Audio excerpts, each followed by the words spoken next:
Hey guys, Frank here. Quick announcement. We are aware that there are ads that have been playing sort of the wrong spots in the show, or even in shows that or episodes where there aren't even supposed to be ads. We apologize for this. However, this is due to an issue with our hosting company. We're working with them trying to get that issue fixed, and hopefully we'll be able to have it fixed very soon. This episode, however, is going out with us being aware that the issue is not fixed, and we apologize for the past episodes where this has been happening. And thank you to those of you who've brought this to our attention. Now enjoy the show.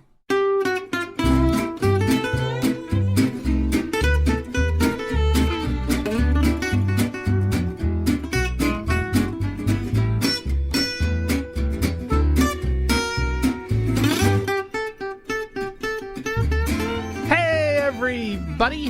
Hi, guys. Well, from nicely cooling Salt Lake City, Utah, it's Thank God I'm Atheist, the podcast. I'm Frank Feldman. And I'm Dan Beecher.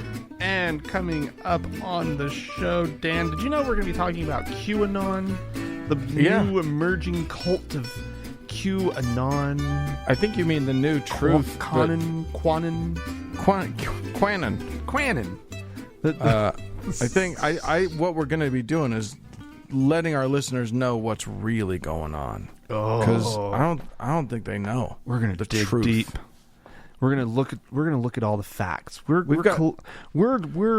educating ourselves. Yeah. And we're looking at the facts. We're doing the research. We're doing the research. I was digging for that, Dan. I would not come. Yeah. Anyway, so we're going to be talking about all of that. Timely. Very timely. Yeah.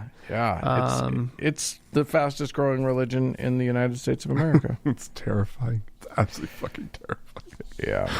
All right, Dan. Yeah. Here's a little study that has people on both sides of the believer-non-believer divide coming up with possible explanations because it's so surprising to a lot of people, I guess. Okay.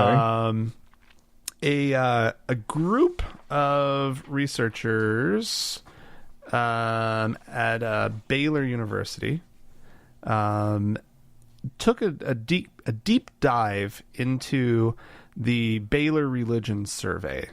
Which is the university's national survey of American religious beliefs, values, and behaviors that they hold every few years, just to get a little sense. Just for fun, just to some check shits in, and giggles, just to see how we're all doing. They call America, around. What do you guys believe, man? That's basically it. And so they had this theory, right? That it's sort of based on this idea that they say that they find this, and it's probably true, that there is a benefit to religious engagement to physical and mental health, right? Oh, sure.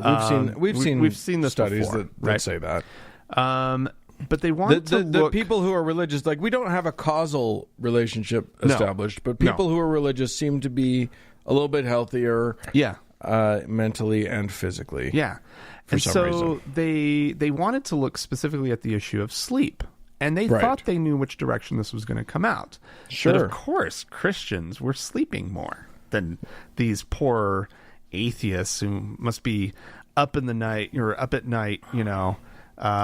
stewing about God and everyone, and plotting against their Christian neighbors. Yeah, it's all we have to do. Babies to eat, I smell a twist coming. It was exactly the opposite of what they thought. Interesting. Turns out that 73% of atheists and agnostics, they grouped them together to have a good sample size, I guess. Sure. But 73% of that group usually got the recommended amount of sleep, which is between 7 and 9 hours a night, depending on your specific needs, right? Right. And they were able to report that they felt rested, I guess. Okay. Turns out that if you looked at all the religious people collectively, only 65% of the religious folk say that they were getting the same amount of sleep. Interesting. Some breakdowns of the numbers. Only 55% of Baptists report getting enough sleep. I don't know why. Oh my gosh. Catholic, 63%. And then other groups were kind of hard to really draw any conclusions because the sample sizes were just too small. And so let's see. This is one of the researchers. What was her name? Oh, nobody cares. Give me a second. Anyway, so she says, we know that sleep loss undercuts many human abilities that are considered to be core values of the church. Being a positive member of a social community, expressing love and compassion rather than anger or judgment, and displaying integrity in moral reasoning and behavior. Because here's the thing. If you're sleep deprived, you're usually quick to judge and you're quick to anger. Now, what does that actually sound like to you? Sounds like a Christian, right? Yeah. I was going to say, sounds like they've actually touched upon why Christians are so judgy. We did. Is that all we need to do is just make sure that everybody's getting enough sleep? We just need the Christians getting their 7 to 9 every night. They all need to get like some kind of like Apple Watch type thing that reminds them to go to bed. Right? Or if you see somebody waving a Blue Lives Matter flag with like a MAGA hat on, just walk up to them and be like, "You getting enough sleep, buddy? We need to help you out with that." What if this is it? Sleeping. What if this is the silver bullet, man, that can like save our society? We're not sleeping enough. Have you heard the good word about Ambien? Can I share the good news with you? Oh my God! Now, of course, get you into a sleep study. What a lot of atheists conclusions that atheists are drawing are things like lack of guilt and shame aren't keeping us up at night. Okay, sure. I kind of flashed to maybe a lot of churches will require a lot of involvement from their congregants. There's always activities and there's stuff to cart the kids off to and this and that. And so maybe it's just a lot of just people being, overly committed to things in their community. I was just wondering, you mentioned kids. I'm wondering if they just have a lot of kids. Yeah. Keeping them awake. Yeah. No, that's true. If you were just always had a baby in the house, that's going to keep you up. Yeah. Yeah. Who knows? Who knows? It's bad for your sleep. Don't believe in Jesus. It's bad for your sleep. All right. Well, hey, since we're on the subject of new research out, yeah, I've got an interesting one. This is a paper that was published in the journal Public Administration Review. And it is about school administration to some extent. It's an interesting little study. Okay. Basically, what this group did that wrote the study was that they emailed the principals of around 45,000 schools in 33 states here in these United States of America. Okay. And what they did was posed as parents who wanted to enroll their kids into those schools, but were requesting a meeting with the principal to discuss certain, before they decided where to enroll their student. Okay. Now here's the really interesting thing. Basically, the email was the same for that they sent to all of them, with one change, which was. With a series of changes. So they tested a whole bunch of different things. The first change was that they put a quote at the bottom of the email. I presumably in the in the kind of your signature area. Signature area. Yeah. Okay. And the quote was the same quote, but with one word changed and different attribution. So, for instance. Some of the emails said, quote, atheism teaches that life is precious and beautiful. We should live our lives to the fullest, to the end of our days. Richard Dawkins. Oh, okay. So that's one of them. But then there are other versions that said Pope, that were attributed to Pope Benedict, attributed to Billy Graham, attributed to the Prophet Muhammad. Okay. And just they changed the word atheism to Catholic or to Protestant or to, Islam or whatever. Oh. Okay. Okay. To see how people would how these principles respond when they just sort of offhandedly and with no, relevance, they just know now that this person that's reaching out to them is a Catholic or a Protestant or a Muslim or an atheist. Right. Okay. Now that was the low intensity version of this experiment. Then they went a medium intensity version, which were that they included a different line. They had that quotation, but they also included a different line in the body of the email that would say something along the lines of, quote, "One of the reasons we would like to meet with you is that we are raising Jonah or Sarah to be a good atheist humanist, and we want to make sure that this would be possible at your school."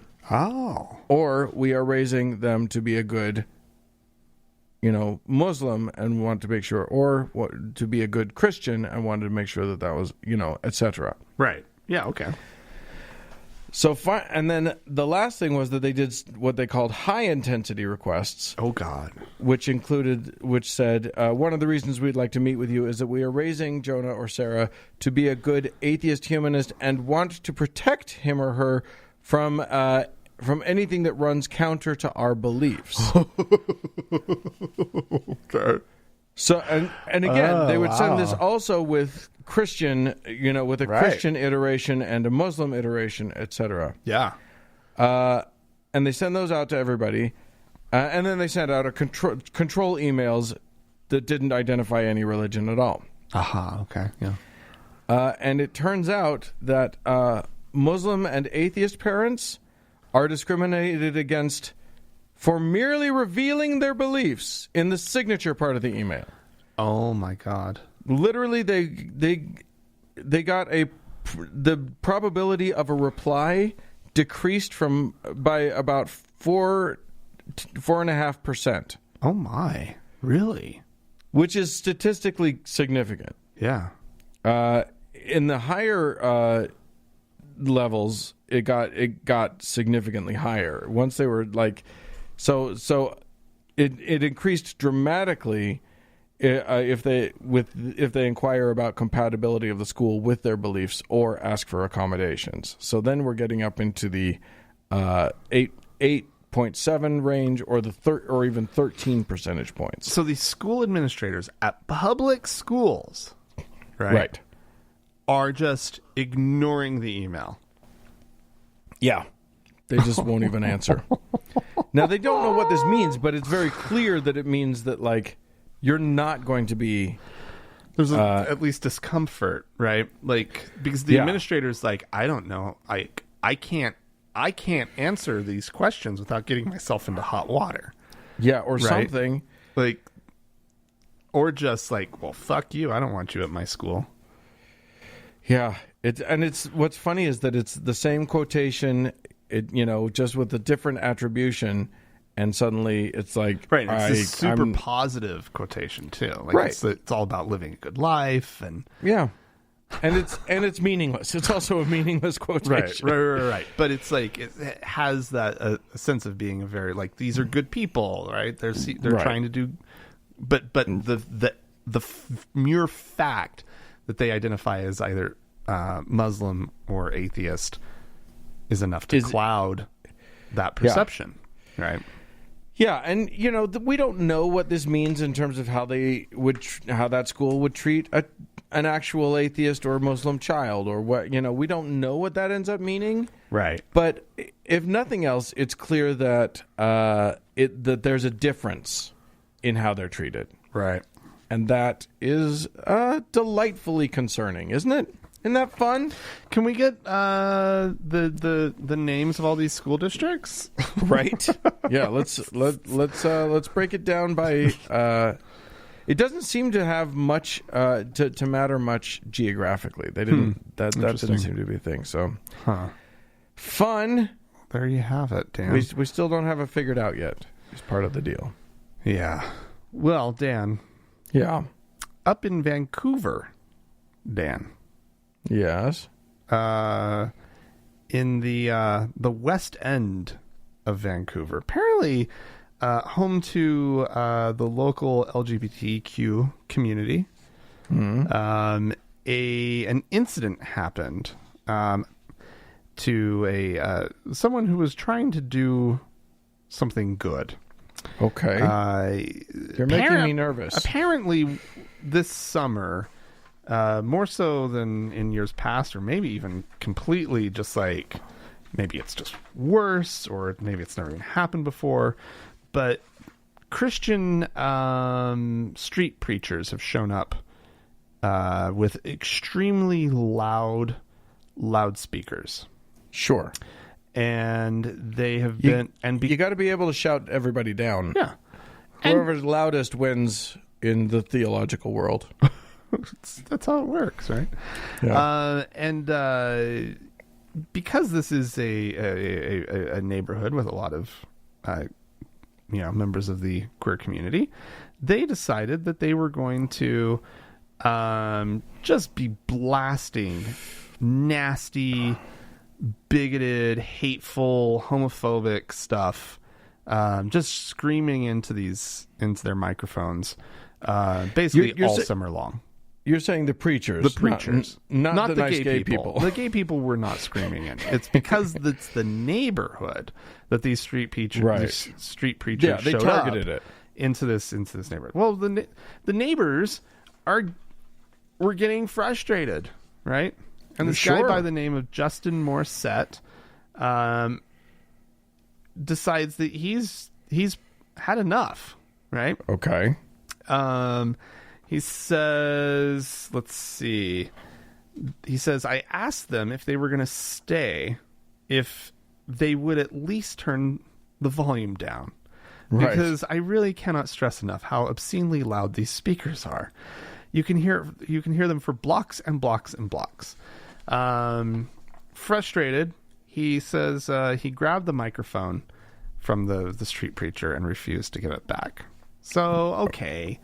That's probably not the thing to do, but in response to that, one of the street preachers so this is Morissette speaking, in a judo style takedown, he wrenched my leg against his until my tibia and fibula snapped, broke. Oh my God! And my knee dislocated.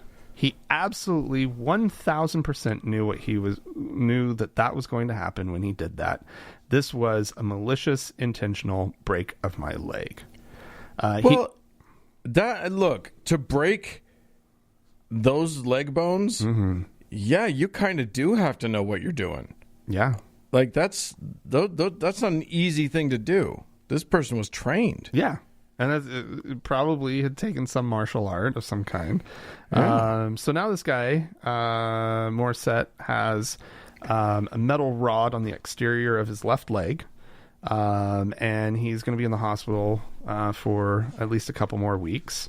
Jesus. And this is pretty recent that this happened. So this is probably pretty current. He says, there was a stretch in the immediate aftermath when I was in excruciating agony that I wished that I'd just minded my own business and done nothing. But honestly, I think I would feel worse about it if that is what I had done. He says, I found it extremely disruptive and offensive, what they were saying to people who live in my community and who are my neighbors. I had to listen to these guys tell my neighbors that they're going to burn in hell forever because of who they love and who they are. And so here's this good guy, right? Who's like trying he's just fucking had it. And not only are these like street preachers so hateful, right? That they would, and like, who are you that you set up and waste your summer, right? Just yelling into a microphone, knowing that you're being that this is obnoxious. You know it, right? Well, and mean. And you're mean. Just being, you're like, that's their Christianity. Yeah. I think, this is part of what we're going to be talking about at the end of the show. But Christianity, I tweeted this recently, but I just don't think, I don't think we can call what Jesus said Christianity anymore. Because Christians have given that up long since. That's Jesusism, and it's a totally different religion, and nobody practices that really anymore. Right. They practice Christianity, which is hateful and mean and spite-filled, and it's a totally different animal entirely. Yeah, I know. What gross people. I know, and I'm just so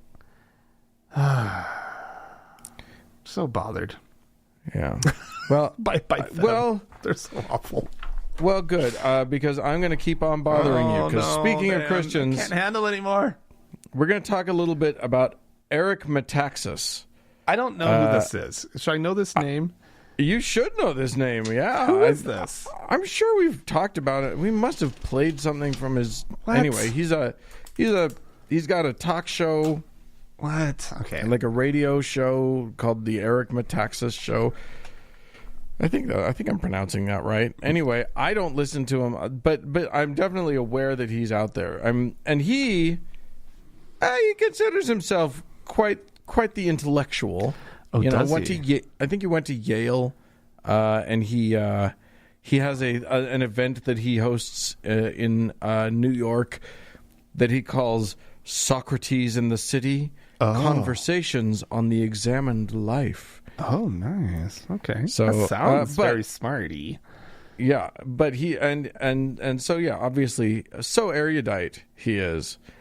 Well, he's in a little bit of hot water. Oh no. Because erudite though he may be, it seems that he got into a bit of a dust up.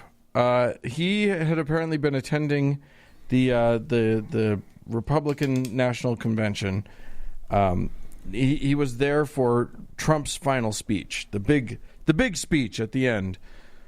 And there's video of him, of a bunch of people leaving the event, and a very obnoxious guy on a bicycle is riding his bike through the crowd, yelling things like "fuck you," "fuck Trump," blah blah blah, and just being Big obnoxious, whatever.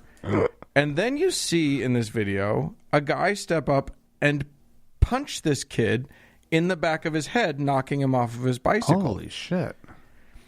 And then when the guy jumps up and is like, you attacked me, that's assault, that's felony assault, blah, blah, blah. The attacker starts running backwards inexplicably. That was interesting. It's this Metaxas guy. It's very... What? I mean, it's he has so far... I think he has stopped short of claiming that it wasn't him, but he's very much trying to imply that it wasn't him. But whoever it was that committed this horrible attack is wearing exactly the same thing that Metaxas was wearing that night. And the lady friend who was with him is wearing exactly the same thing that the woman he was with was wearing that night.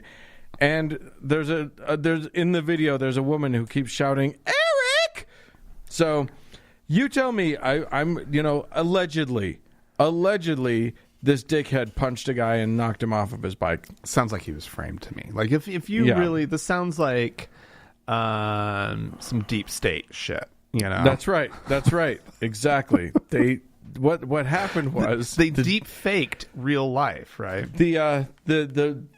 The Rothschilds and George Soros set up a false flag thing. A false flag. Yeah, exactly. They sent somebody in dressed as Metaxas and then sent another guy in to be attacked by him. Yeah. To make him look bad. Not that this makes him look bad. Frankly, his people probably love it. His people love it. Yeah. So it's not like Way to go. You knocked somebody off a bike. Congratulations.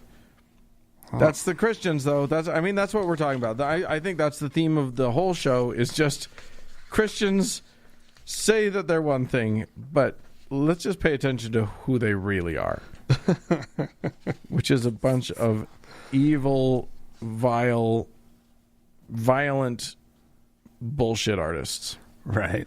Yeah. Which I'll bet you can confirm with. I don't even know what your next story is, but I'm going to guess that it fits right in with that theme. Well, I don't know. Oh, okay. Let's see. Let's see how this goes. So down in Tucson, Arizona. Sure. I've heard of it. There is a landmark of sorts. Okay. On the corner of Tank Verde and Grant, which I guess are two streets. And I probably really butchered Tank Verde, but I have a feeling it's a Verde and not a Verde. Anyway, there's a McDonald's. Oh, that is a landmark. A total land. No, it's what's out in front of the McDonald's. Apparently on their land, right at the intersection. Right. Okay. There is a giant Tyrannosaurus Rex statue. Right. Sure. Right next to the street light or the stoplight. Right. And it's just out there. People like it. It's kind of a thing. This picture of it right now has a mask, like a COVID mask on it. Oh, cute. Right? Like, sure. So it's people pay attention to this thing. But it's gotten the attention of a little group called Christians Against Dinosaurs. Oh, I am familiar with Christians Against Dinosaurs, which I think you're being generous by calling it a group. Well, it's a lady. Well, the article actually mentions one Mr. Josh Brown. Oh, okay. She's got more than one person. Christians Against Dinosaurs. So there are at least two. It's not Christian. Okay. It's not Christian Against Dinosaurs. There are at least two. Well, I've always thought of it more like the Million Moms organization, which is just like 300 moms or whatever. It's aspirational, the number.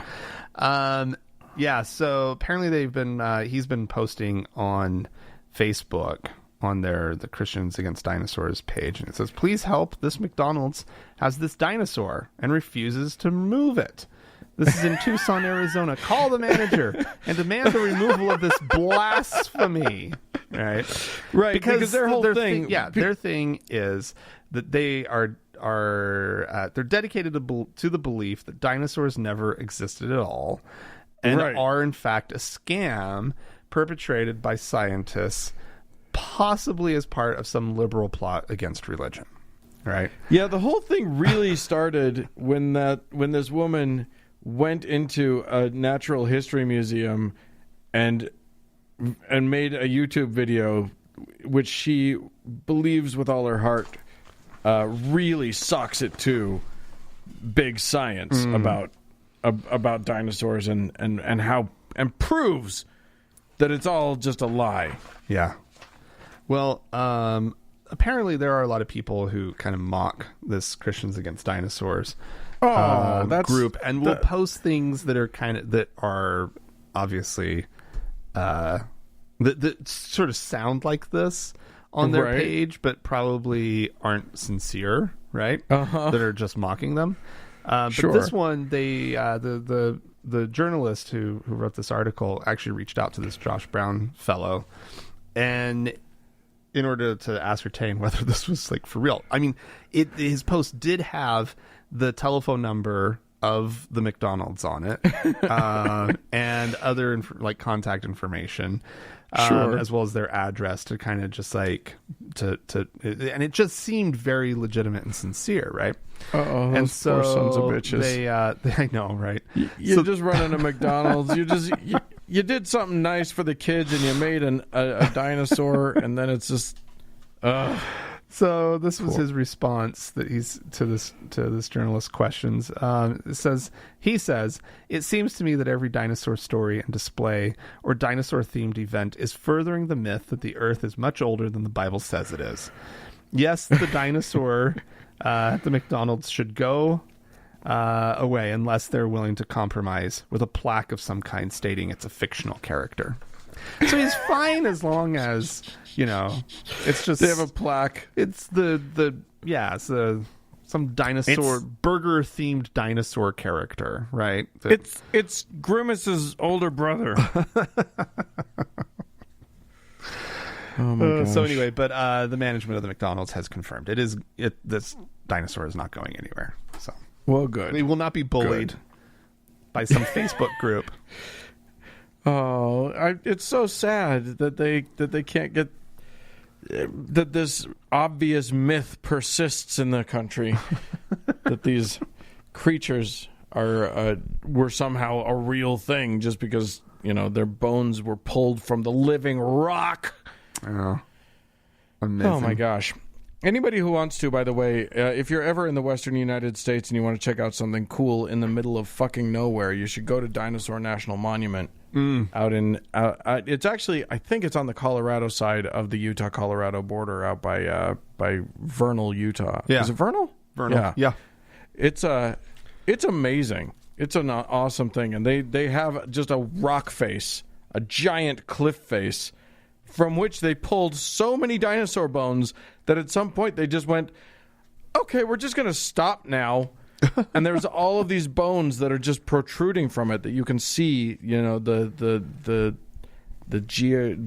geologic record is bearing witness to the truth of these things. It's fake, Dan. It's a hoax. You're so gullible, Dan. It's all a hoax. Like the fact that you couldn't see that was faked. It's a giant scam, right? Just to harass these poor Christians. They won't even let you go up to the rock and chisel away at it to prove that it's not real rock. So there you go. All right. Well, I'm going to close out with a fascinating little thing. Those folks over to the Pew Research Center. They like to ask people questions. They like to to run their polls and their research, and they did a recent thing in which they asked about consensual unmarried sex. Wow. Okay. And they asked whether or not it was okay for people in different groups. Okay. So and you got to choose. The question was, the following is blank acceptable. So the question is, sex between unmarried couples in a committed relationship is acceptable either always, sometimes, rarely, or never, regardless of whether you yourself would do it. Oh, okay. So that's the question that they put out there. Now, unaffiliated people had a significant number of always and sometimes answers. So 62% said it's always acceptable. 17% said sometimes acceptable. Okay. And only 7 and 14 respectively said rarely or never. That seems high to me. Yeah, it does, actually. Okay. Of the Christians, sort of as a monolithic group, Christianity, not broken down, because we can talk about the sort of Protestant versus Catholic versus, evangelical or historically black churches and stuff. Sure. But okay. Christians on the whole, if we say that always and sometimes are both a yes. Okay. You know what I mean? Sure. Okay. What percentage would you say of Christians in America would you say think that sex between unmarried adults in a committed relationship is either always or at least sometimes acceptable? Someone else. They're not talking about themselves. This is their judginess. Correct. Am I supposed to be surprised by this number, or I'm not? I'm not going to give you that one. You're going to have to just jump in with a number. I have a feeling here. that I'm supposed to be surprised by this number. I'm going to say it's over 50%. I don't know how to dial it in more than that, though. It is 57% of Christians really who said that it was always. 33% said always. 24% said sometimes. What? There's 33% that said always? It's always acceptable. A third of Christians are like, yeah, sure, why not? That's weird. Who are these people? I know.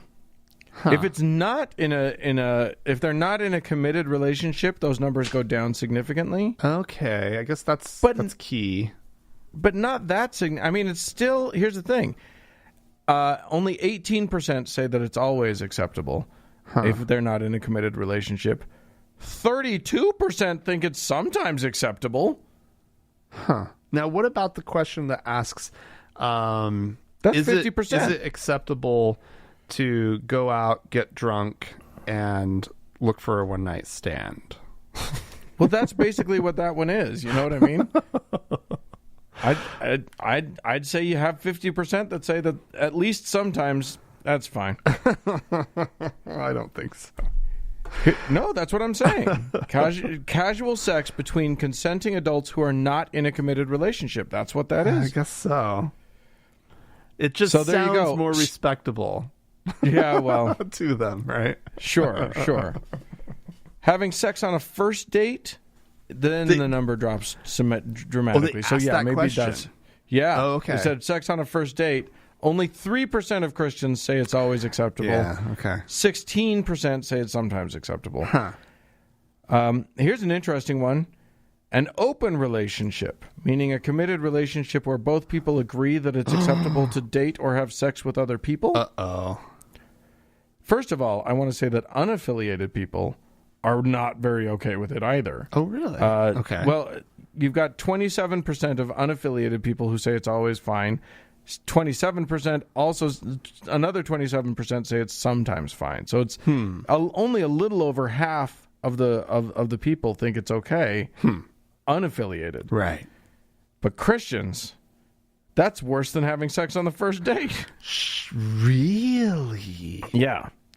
Well, in total. So only 3% say sex on the first date is okay always. 6% say an open relationship is okay always. Okay. But the total number of always or sometimes, it's even lower for an open relationship than it is for sex on the first date. Gotcha. It's a fascinating little thing. You will not be surprised to learn that when you break it down into specific groups, meaning Protestant, evangelical versus mainline Protestant versus Catholic versus whatever, right? And you break down unaffiliated to be, atheist, agnostic, or nothing in particular. The most liberally minded of those is going to be the atheists. Right, yeah. Where when we're talking about the just sex between consenting adults, atheists say 71% of atheists say it's always acceptable. 23% say it's sometimes acceptable. And only 2% and 4% say rarely or never. Interesting. It's never. Agnostics, I agree. It's never acceptable. Right. It's never acceptable to have unmarried sex. Huh. Yeah. Interesting. It's just a really interesting group. If you combine the always and sometimes, Catholics are the most liberal of the Christians. Which I guess doesn't surprise me. Really? Yeah. Huh. Those Catholics. You just never know. Those Catholics. But you better not get pregnant. But don't get pregnant. Well, or you better not. You better keep that baby. Whatever happens, you got to keep that baby. Oh man, but yeah, even people, if it changes with, if you ask about church attendance, people who attend religious services monthly or more, they're more prudish about the whole thing. But it's an interesting thing. Apparently, even the Christians are like, go have some fun. Nobody's getting hurt. I mean, what? Us judge? Right. Why would you think we would be judgy? No, of course not. We're not judgy. Wait a minute, though. Is it homosex? Because that's never okay. Oh, God. Yeah, I mean, that's true. That would change it They didn't a really lot. ask that question, did they? Nope. I imagine that would... consenting adults. You would just imagine it whatever you want it to be. Yeah, exactly. Okay, well, there you go. Hey, listen, kids, if you guys have anything you'd like to say about this or any of the stories that we've talked about, please don't hesitate to write to us. Our address is podcast@thankgodimatheist.com. Or you can call and leave us a voicemail message. What? The telephone number... Are you sure? I know. The telephone number is 424-666-8442. Stick around, guys. There's more show coming up.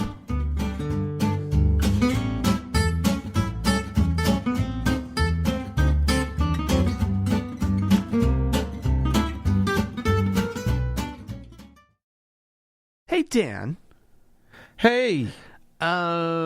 So when you watch porn, and I do. Yeah. Do you ever watch porn like with your partner?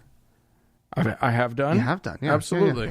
Yeah. Have you ever have I ever had a third party in the room? Been Is a that what third you're party? asking? I was about, and I'm like, oh shit, maybe that's not the right Yeah. question. Apparently there has been, whether I knew about it or not, and we're going to learn all about it. This is a okay. I'm going to paint a picture because I don't want to just play this audio without people knowing who Todd White is. Okay. So I need everyone to imagine a garishly ugly, 1,000-colored Hawaiian-style short-sleeved button-down shirt. Now, what if I actually like those shirts? You don't just like this insulted me, Dan. You don't like this one. Ugly? Yeah, and I'm still painting. Okay, Sorry. Let me get out of your way. Let me get out of your way.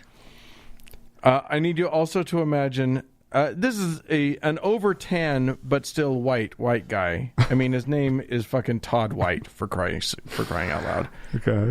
But that doesn't stop him from having an enormous mass of dreadlocks coming off of his head. Oh boy! Which in this case are pulled into a very large sort of hornet's nest behind his head. Okay.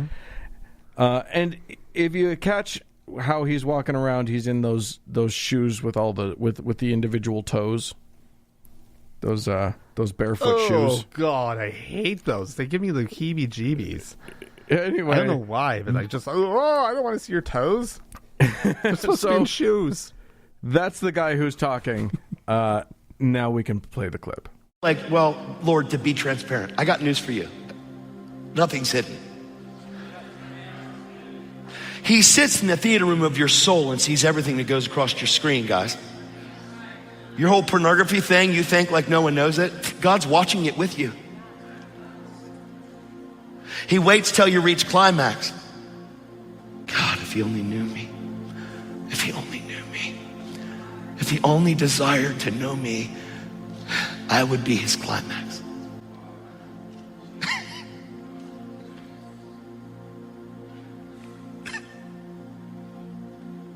He's not mad. He just sees it. He sees it. In the frenzy and in the heat of a husband that is cheating on his wife. He sees it. He's right there in bed with you. He's right there in bed with you and he's seeing it all. He's watching it. He is watching you look into the woman that you're not in covenant with. He is watching through your eyes, through your frenzy, through your passion, through you thinking that that's your life. And he is all the while in your heart saying, this is not who I created you to be. But through the frenzy of human wisdom and selfish ambition, people are like, I don't like this. Well, do you think he does? All the while in the heat of that moment where you're in, you think it's okay because your wife doesn't know and you've chosen to because she doesn't treat you right. You're not getting what you think you need. You've chosen to go, maybe the grass is greener on the other side of the fence. And God is saying, if you would just water your own lawn.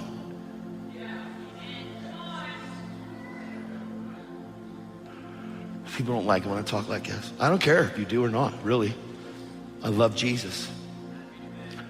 I love him. He's in the bed with you, Frank. God's so dirty. God is a perv. he's He's like a mega perv. He is watching all of our porn. Get your own porn, God. Yeah, Jeez. seriously. Like, I mean, I'm kind of actually surprised. I didn't think God would watch porn. Oh, really? Why do you think he made us?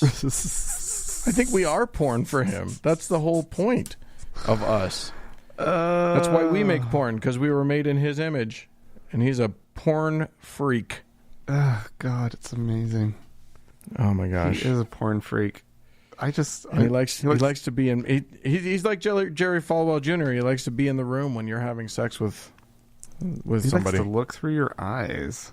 My God, that's hot. Right? Like, that's... Wow, look at you. It's POV porn. That's what he's into. Oh, my goodness. Well, there you go. Their God's the creepiest. He's just the worst. God is a creepy God. It's so true.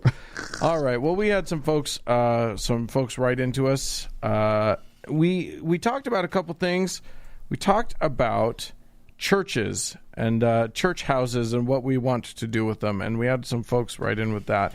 Michelle wrote in, I was reading about a local church in Oklahoma that was being sold, and a couple bought it, and they were turning it into a wedding venue. Okay. And are making sure that there are no restrictions on any kind of ceremony you want to have. It can be religious, secular, or whatever you want. Huh. They are doing it because they wanted a secular wedding ceremony, but they loved how a church looked as a venue, and it was hard to find both. Oh. Anyway, it seemed like a cool business idea. That's actually kind of brilliant. I think so. Because, yeah. You're right. Like, we're conditioned, right? You can try to reject the conditioning, right? Of like, this is what a real wedding looks like, right? But we are conditioned by through every movie we've ever seen. Yeah. Probably a number of weddings that you went to, through your life. Right. And there is a nice church, and we've talked about this a lot on the show, actually, that a nice church, a nice building, a beautiful building is... By which you mean not a Mormon church. Not a Mormon church at all. There's something about it that can be very inspiring and very awe-inspiring, right? Yeah. And so to have your special day in that kind of setting, that's... So to do, I hope they found a nice church and not a used LDS chapel that was just on the market. I hope it is nice, and I hope that they do a lot of gay weddings there, and I hope and I hope it pisses off the former congregation to no end. Oh, I love it! That's great. Yeah, cool. Eric also wrote into us, "Hey guys, you said to tell you any cool stories of how old churches had been repurposed, and I have a doozy that is right in line with what Dan wants." A few years ago, my wife and I were friends with people who run a burlesque group. They would have rather legendary after parties after their performances that everybody wanted to get an invite to. We got invited to our first one, and all we were told was, meet us at the church, and were given an address. We showed up, and sure enough, it was an old church. It had been purchased by a rather well-off couple who converted it to their home. They had converted the chapel into a dance room, with a stage and disco lights and huge speakers. I even saw it with a pole installed one year for pole dancing. They loved karaoke and had an amazing system there. Due to its location, we could make as much noise as we wanted. No neighbors would hear. They also had a private courtyard in which they had put a killer hot tub, an above-ground pool. And since it was private and the couple were swingers, the pool and hot tub were clothes optional. Anyway, that sounds fun. That sounds way fun. That's exactly what you should do. Yeah, have swinging parties or whatever. And one more about that. So I just listened to the podcast from this weekend. I'm Dutch. This is from Robert. Okay. I'm Dutch, and although I live in New York City now, when I still lived in Amsterdam, there was a church on the... Okay, you're going to make me say it? I'll try. Haarlemmerstraat. There's a lot of double... You have no idea how many letters are doubled in that. How many A's there are in that? Yeah, exactly. Haarlemmerstraat, where rumors had it, there would be BDSM parties in the basement every week. Okay. figured that tidbit would make you guys happy. Nice. So there you go. People are out there doing the Lord's work. I like that. The other thing that we talked about was we put a call out for people to talk about good groups that were doing good works out there in the world that were atheist or run by atheists, or you didn't have to worry about them being religious. Right. So Shannon wrote into us to say, "Hi, Frank and Dan. I heard that you were interested in hearing from some atheist organizations who are doing good stuff in the world. This is not specifically labeled as an atheist organization, but it is run by atheists and doing what it's doing based on the principles of humanism rather than being driven by religion." Isn't humanism a religion? I don't. Anyway, we'll just glide past that and move on. The organization is the Neighborhood Garden Project, and it just got up and running officially this year. Hell of a year to start something. Yeah, right? Good luck, you guys. Anyway, my husband and I started it out of the need we have seen for folks to have access to free local food, as well as the knowledge to grow and produce food themselves, or for themselves, their families, and their communities. It was very interesting to be building free food gardens for folks in the community this spring while the grocery stores were being emptied. Oh, yeah. Wow. So anyway, they have that sounds great. They've got a GoFundMe. I think we're going to put that link into the show notes, Frank, if you'll work that in. Oh God, let me make a note. Yeah, make a note for that. And yeah, good job, everybody. Thanks, Shannon, for writing that in. We also had Brandon write in. "Hello, I'm a big fan of the show. Last week you asked if anyone was involved in an atheist group who was doing good in their community. It may not seem like much, but I've started a humanist organization in my community, and we're just happy to exist. We are in a very read, Bible-loving community, and people don't take kindly to us. Maybe next time I'll write in, I'll be able to tell you about a huge community service project event we are hosting. But right now, just being able to provide a community for people who don't fit in with our religious neighbors is a big deal to us." And that's huge. Yeah, that's great. It is huge. Yeah. And I'm proud of you for doing it, Brandon. Way to get out there and make something happen. And I encourage that kind of behavior because I promise you, you're not the only person in your community who feels the need for Absolutely. One more. Sarah wrote into us. She is the co-founder and director of the atheist community of Polk County in Florida. She wrote in to say that due to COVID, they created a coalition of organizers called It Takes a Village to Fight Food Insecurity. But because of COVID, we didn't want people coming and going in a storefront type pantry. And we know many people are unable to drive, to travel, or to get to food banks. And there are a ton of migrant families who are afraid to seek out traditional services for Trump America reasons. God. So we designed a weekly no-contact delivery program. We're the fourth largest county by area, so it's a lot of ground to cover. Sarah says, I wrote about it in more detail for the Foundation Beyond Belief, which is foundationbeyondbelief.org/news/it-takes-a-village. And am happy to chat with anybody about what we're doing if they want to replicate it in their own area.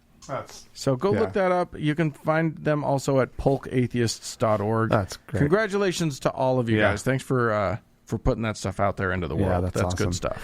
And then, Dan, we have some people to thank. Oh, my favorite time of the podcast, y'all. We have some new patrons on Patreon. They went to thankgodimatheist.com and followed over to Patreon. We have two new deacons, Dan. Ooh. Hello. We have well done, Robert and Caitlin. Thank you to the both of you. Yeah, thanks so much. And then we have a new priest, Dan. Oh, well done. Fuck the Texas. Sorry, Texas, but thank you. Fuck you, Texas. I mean, we've met some lovely people in Texas, and we've had a good time in Texas together, you and I, but a couple times. But yeah, kind of fuck Texas. That's true. Oh my God. Anyway, so thank you very much for signing up, guys. And of course, we always have our top donor, our Lord and Savior to thank. Davis! Praise be.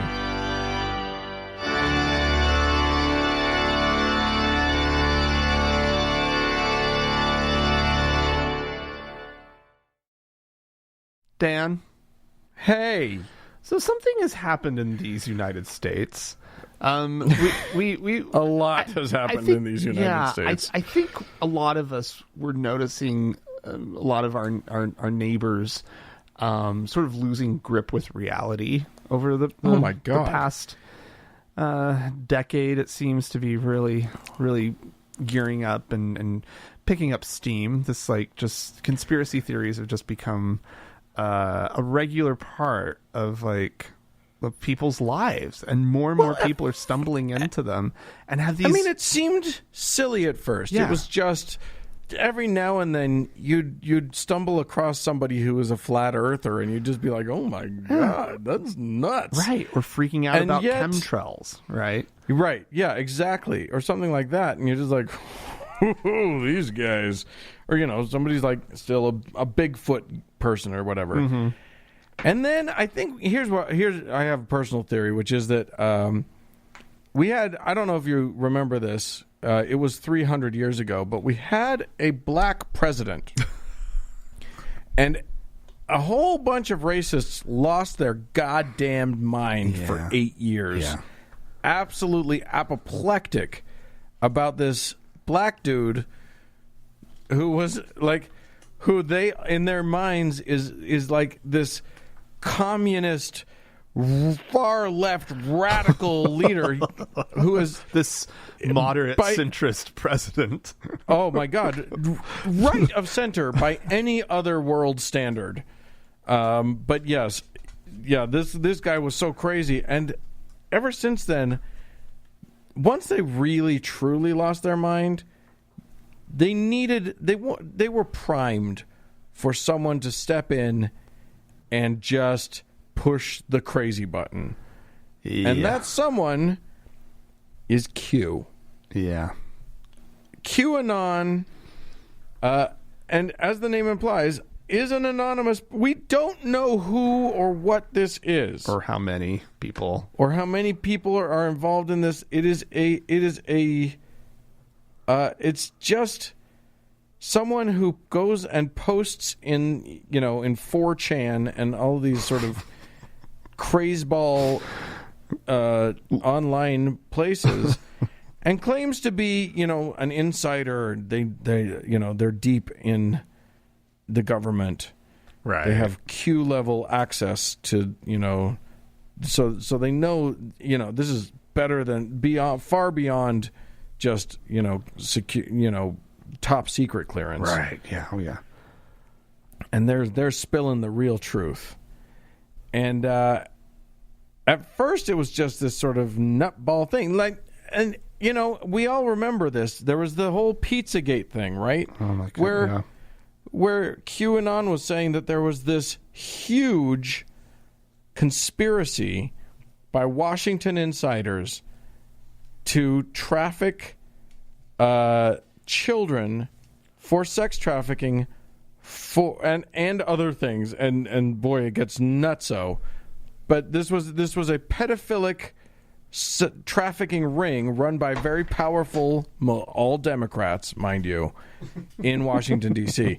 And he labeled this pizza place, this ping pong pizza place, and it all culminated when a young guy went in who believed it entirely and was going to put a stop to it, and went into this pizza place. A sincere young guy. That's the thing. Oh, yeah. I've seen the video, his goodbye video, right? And that he did before he went? See that? Have you seen that? No, I've never seen that. It's worth watching because it's really easy to demonize this guy. No, he was duped. He was a true believer in this thing, and he was going to put a stop to something purely evil, something genuinely evil. Who isn't against child sex trafficking? Right. Because they had all been fed this story that there were children chained up in the basement of this thing, and people were going in and ordering a pizza and a kid and driving out of there. And he went on special just tonight, pizza and a kid, $20. Yeah, exactly. So he was going to solve it. He went in with an AR-15 and a handgun, and he shot a few shots. Yeah. And then, demanded to see the basement. And just like in Pee-wee's Big Adventure, there's no basement in the Alamo. There wasn't a basement. It was so. This, if anybody was thinking rationally at all, that would be the moment when, QAnon's fake. Right. Yeah. But guess what? That's not how conspiracy theory minds work. All counter evidence is evidence for when you believe in a conspiracy, and it's just getting worse. Yeah. Well, and now there's this phenomenon, and there's been a slew of articles in various publications over the last few weeks talking about this issue of evangelicals falling prey to the QAnon conspiracy theories. And I read this article that they were talking to this preacher in Oklahoma, and he was telling the story of some parishioners of his who had left, and he went and talked to them, and he's like, hey, you've been part of our community for so long, what's going on?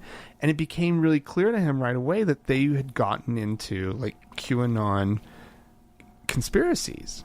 And so he started calling around to other, colleagues of his other pastors. And they all were reporting the same kind of thing, right? These people had been coming to my church for 5-6 years. All of a sudden they've up and left because of this weird conspiracy theory or set of conspiracy theories. And it's and so what the fuck is happening where people are leaving their religious communities because they're putting more trust in this conspiracy theory, right? Yeah. And they're finding more meaning in the conspiracy theory than they were getting at their old church. Well, you and I were talking earlier, and all new religious movements tend to have a charismatic leader at the center of them. Yeah. Mormonism had Joseph Smith. I don't know how charismatic he was, but Scientology had L. Ron Hubbard, whatever.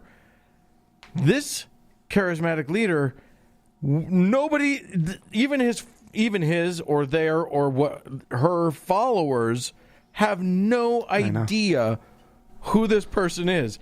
That's the shocking thing about this, is that they are just all in. All the chips are on the table for this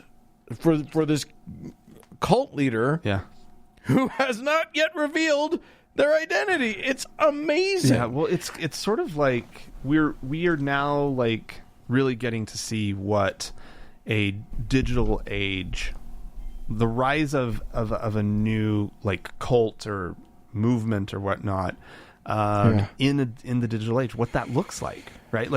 Because it's you knew it was going to be something new. You knew it was going to be something. I honestly thought it was going to be some 16-year-old, posting on Instagram some nonsense, right? But those are out there. And those are out there. But I thought it was going to be a personality that people really somehow connected to through the internet, right? But and what's amazing is that it's not that. It's devoid of personality. Yeah. It's the opposite of personality. Yeah. Everybody gets to create their own idea, right? Right. Which is even more powerful in a really sick way. It's amazing. And I think the powerful thing that you mentioned, the crazy thing is, it's more real to them than Jesus. This is more important to them, more real to them than their belief in God, because they're doing awful things in the name of this Q thing. Yeah. They are being hateful, horrible people, and it's funny because every time I read a study about or an article or a journal and a scientific paper about what's going on with a conspiratorial brain. There's this thing about people want to feel like they have special information. People like to feel special, like they know something that other people don't. They've got the insider information, and it's become such a part. And this is also a very American phenomenon. This is like the American thing. But I mean, now it's gotten so out of control that it's getting more and more mainstream. I know. You've got these people. You got the people that made the Plandemic documentary, making claims about COVID-19 that they couldn't possibly be made. And again, it's just conspiracy theory nonsense, and it has millions of views. And sure, some of that is like people like us watching it, sort of with our eyes wide in horror. But that's because that's not a huge percentage. No, most people won't watch it, right? Most people will shy away from it because, I mean, I have no stomach for it. I mean, you actually can't count me in that because I'm so mortified. I often just have to turn the other way. But nonetheless, but now what's happening is that it's actually like, so now it's taking over things like the QAnon followers are really focusing again back on the trafficking children thing. Oh my God. And they're getting it wrong. Yeah. And the problem is that they're getting it wrong in a way that's actually really hurting the people who are actually doing the work to stop the child trafficking. The actual child Because the truth is, what child trafficking actually looks like is that someone in a child's trusted circle of adults is taking advantage of them and grooming them, and then doing horrible things with them. That's what child sex trafficking in the United States actually looks like. So it's not dungeons where their blood is being drained so that wealthy Democrats can drink it and Hollywood elites. Yeah, exactly. And that's what these people are imagining, is that there are massive rings of traffickers that kidnap children, lock them into a dungeon, and then trade them, pass them around to each other and drink their blood for the adrenochrome and all this stuff. And, they sell them on Wayfair as a, you know what I mean? Like this, it's like all of this is crazed and it's insane. And, Wayfair has a dresser that costs more than somebody thinks it should cost. $10,000 dresser must be a kid. Must be that they're actually selling children. But people are believing it. And the thing is that non-Q believers are believing it. Because here's the thing. You don't want to be the guy who says, no, I don't want to help trafficked children. Right. Nobody wants to be that person. And of course you don't. But the thing is that there is not this giant global cabal. And that's the other thing. We have to get to the point. We have to also acknowledge that this is deeply, deeply based in racism and anti-Semitism. Yeah. All of this is funded by George Soros and the Rothschilds, which is always just code for Jews. It's the Jews, right? And then and of course Obama's doing it because he's evil, and the Clintons are deeply involved in it. But who's not involved in it? Any of the Republicans. Isn't that convenient? So there you go. The global cabal, which is another code for Jews, is conveniently and safely not their guys. None of their guys are involved. Well, and regardless of the fact of the number of photographs of Trump gleefully clutching Jeffrey Epstein and what's his name? Right. What's his girlfriend's name? Just close to him, arms around each other. Yeah, that doesn't count. Right. Far more suspicious than anything that they've dreamt up. And that's, I know it goes without saying that there's like no evidence for what they're asserting, right? But that's the scary part for me is just this. They think it up like people like Alex Jones, right? They hear some news, say they see some headline, right, that they don't like, and they just think up a conspiracy, right? Oh yeah, they just spin a yarn. They're not even like they're not even like the crazy person with all the pictures on the bulletin board and the yarn connecting all that. They're not even like really connecting anything. They just spit it out. There was actually a really good was it Frontline, right, on PBS that delved into Alex Jones. Totally worth a watch if you haven't seen it. And they highlight that fact of just essentially just watching him come up with stuff on the fly. Yeah. And it's like, what the fuck? Like, how do you really think that when educated people assert something, right, or people who have researched something are making an assertion of some kind, that they're just coming up with it, that they haven't done homework, that they haven't really legitimately looked at real facts, right? Right. Like, their facts are people's. Is this person over here just saying it, right? Right.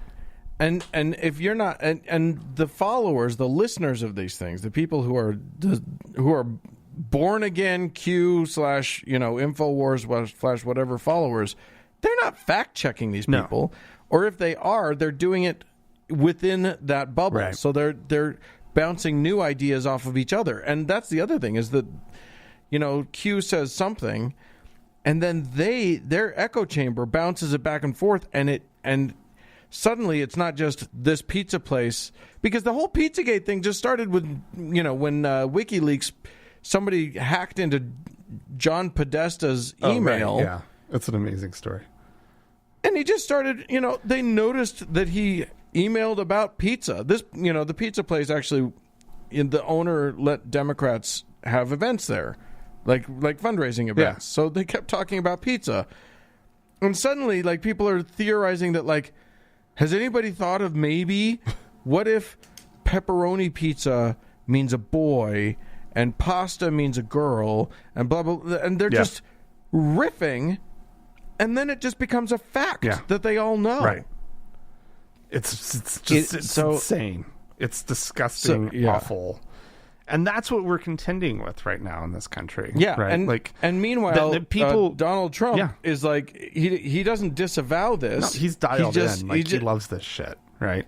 He loves it. And people, you'll see people with Q shirts wearing a MAGA hat. Well, and we're all going of his rallies to have people members of Congress, Dan. Yeah. That, like, there's a woman in Georgia, I think, that got through the primary in a district that she's guaranteed to she's going to be voted into Congress this fall. Right. She is she's a Q believer. She's totally into At which QAnon. point she will have more access than whoever this Q person actually has. So she'll be able to confirm or deny, but she won't because that's the thing. Because she's going to go looking for it. And the whole problem here is pissed off when she can't find it. But it won't make her not believe it. No, the whole problem here is this isn't just a political thing. This is a religion. People aren't looking for evidence or real answers. They're looking for belief. And they love their belief, and it is a part of their identity. It is who they are. Yeah. It's not what they think. It's who they are. Yeah. So yeah, don't, by the way, go to any of these 4chan boards or 8chan. No, don't. Anything with chan in it. Avoid chans. 18chan. I do kind of like 19chan. 19chan was fun, but I still avoid all the chans. Are there more than one chan? Are you? I've never heard. There actually is. There are. There actually is an. Yeah. Oh God. it's, oh my gosh, you guys, just that's the other thing, is that if you have relatives that believe this stuff, do not go to them and try and talk them out of it with like sense. Do some research on how to extract how to deprogram a family member from a cult, because that's what you're going to have to get to do. Jesus Christ. And I'm not even kidding about that. Yeah. That's not a joke at all. Yeah. There is literature on how to deprogram a family member from cult thinking, and that's where you're going to have to go. And if you can't get it, you've lost them for a while. So there you go. Great news for America and for all of us. It's a wonderful time to be alive. If you would like to write to us and tell us either A, that we're being horrible and that Q is real and we need to wise up, or talk to us about how your family member believes that, feel free to write into us, podcast@thankgodimatheist.com. Or call and leave us a voicemail message. The telephone number is 424-666-8442. And if you like what you hear on the show, please go to our website. You should. You've listened to the whole damn episode. And you'd like to support us, please go to our website, thankgodimatheist.com, and click on the support tab. You can also just go over and write a review of the show on whatever platform you get the show from. That's a great way to help us out as well. Go to all the platforms, write reviews, say we're amazing. Lie to the people and say that we're the best thing out there on the market. We're pretty good. Yeah, exactly. Hey, thanks so much. Go to facebook.com/TGIAtheist and click the like button. Do that. And while you're on Facebook, also find the TGIA Members Only Lounge by searching for it. Or Dan, how do they find it directly? It's facebook.com/groups/TGIA.membersonly. So you can find it if you can follow those instructions. Hey, thanks so much to the Red Rock Hot Club for the use of their music. And a big thanks goes out to Gordon Johnston for the use of his music. And a super big thanks goes out to all of you for tuning in. Thanks, guys. Bye-bye.